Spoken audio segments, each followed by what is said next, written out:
Hello बच्चों, let's see the question. The question says that the product of a three consecutive terms of a GP is 512.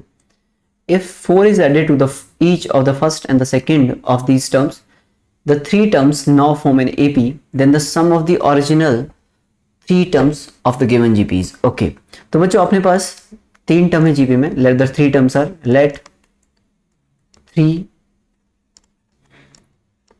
three consecutive terms. Let three consecutive terms of GP are क्या हो जाएंगे अपने पास R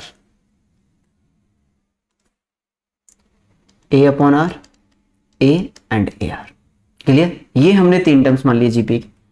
अब इनका product कितना दिया है A upon R into A into AR is equal to बच्चों 512. नाउ R से R कैंसिल हो जाएगा, ये हो जाएगा A cube is equal to 512. तो A इज इक्वल टू आ जाएगा 8. 8 का क्यूब कितना होता है 512. ठीक है ना. 512 क्या होता है 8 का क्यूब. तो A इक्वल टू कितना आ गया 8 आ गया. फिर उसने बोला कि 4 is added in the first two terms, यानी कि A अपॉन R, यानी कि A अपॉन R मतलब 8 upon R plus 4, 8 plus 4 and 8R. ये AP बना लेंगे एक. अगर ये AP है तो ट्वाइस ऑफ 8 प्लस, ठीक है ना, 8 प्लस 4 इज 12. ठीक है ना. तो इसे तो मैं 12 भी लिख सकता हूं. तो ये हो गया 12.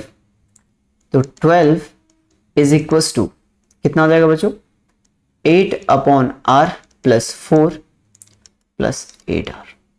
क्लियर. इतने में किसी भी तरह की कोई दिक्कत, इतनी बात समझ में आई. नाउ यहां से आगे कितना हो जाएगा भाई. अब इससे आगे ये हो जाएगा आपके पास यहां पर 24 इज इक्वल्स टू, ये हो जाएगा आपके पास 8 plus 4R plus 8R square upon R बच्चों. ठीक है ना. R से मल्टीप्लाई.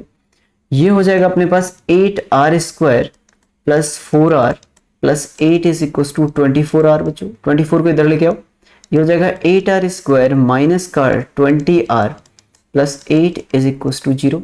ना यहाँ से 4 कॉमन ले लेते हैं. तो 4 कॉमन लिया तो कितना हो जाएगा ये 4 कॉमन लेने के बाद 2R square minus 5R plus 2 is equals to 0. Clear. ना यहाँ से इसके फैक्टर कर लो. 2R square minus 5R plus 2 है तो इसके फैक्टर कितने हो जाएंगे 2 एंड 1/2. तो यहाँ से R की वैल्यू कितनी आ जाएगी, एक आ जाएगा 2R माइनस 1 और एक आ जाएगा आपके पास R minus 2 is equals to 0. तो R की वैल्यू आ जाएगी 1/2 and R is equals to 2. तो A आ गया अपने पास और R आ गया. तो if R is equals to 1/2, if R is equals to 1/2 and A is equals to 8. ठीक है. तो GP क्या हो जाएगी, रिक्वायर्ड GP इज AR यानी कि A अपॉन R यानी कि 16, A 8 एंड AR यानी कि 4. Okay. And if R is equals to 2 and A is equals to 8, तो रिक्वायर्ड GP विल बी क्या हो जाएगी, required GP will be 4, 8 and 16. तो now the sum of terms of GP कितना आ जाएगा, इन सब का सम कितना आ जाएगा बच्चों 16 प्लस 8 प्लस 4. क्लियर. ये कितना हो जाएगा 16 प्लस 12 और ये कितना हो जाएगा 28. तो 28 will be the right answer. Okay. Now let's see the option B is correct. Okay. I hope आपको समझ में आया होगा. Good luck.